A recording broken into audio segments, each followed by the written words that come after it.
His grandma do not play, y'all. Hey everyone, my name is Alana with Screenqueenreviews, and today I'm going to do a review on The White Tiger, now streaming on Netflix. Netflix has a expansive Bollywood library now, so this is one of them added to those great movies that are listed, and I actually saw it was produced by Ava DuVernay, so yes, we got her in the building. She is magic, pure magic.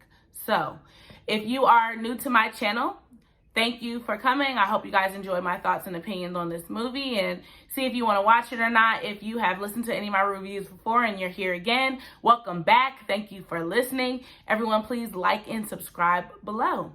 So, The White Tiger, our main character, his name is Bahram. He is a poor villager. His family is poor and he basically wants to, get it out the mud. He decides he wants to work, and he's been trained his whole life that you have to become indispensable to move out of the hood, basically.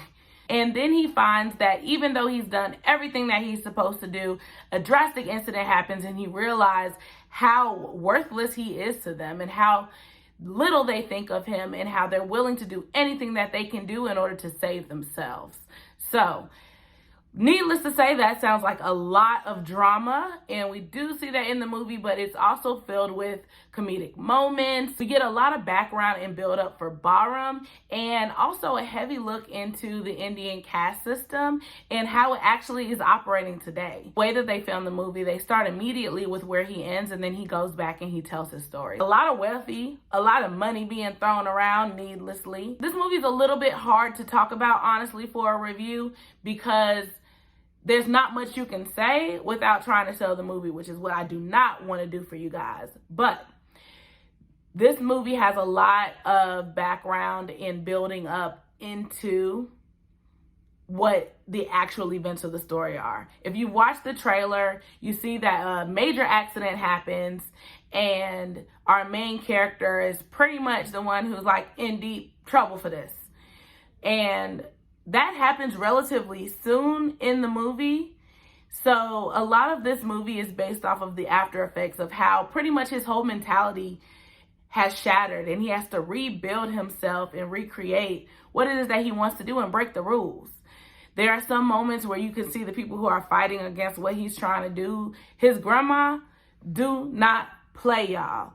She does not want things to change. This is what you're gonna do. I'm the head of this family, and whatever I say goes. But I will support you as long as this means you support me and I get what I gave.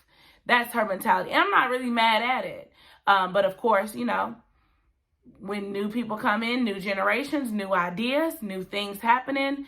So, he wants to change the game. That occurs for a long time throughout this movie. So much that it made me disappointed in the climactic moment of when he fully succeeds in his plan and really hops into the end of the movie where we know he's going to be a successful entrepreneur.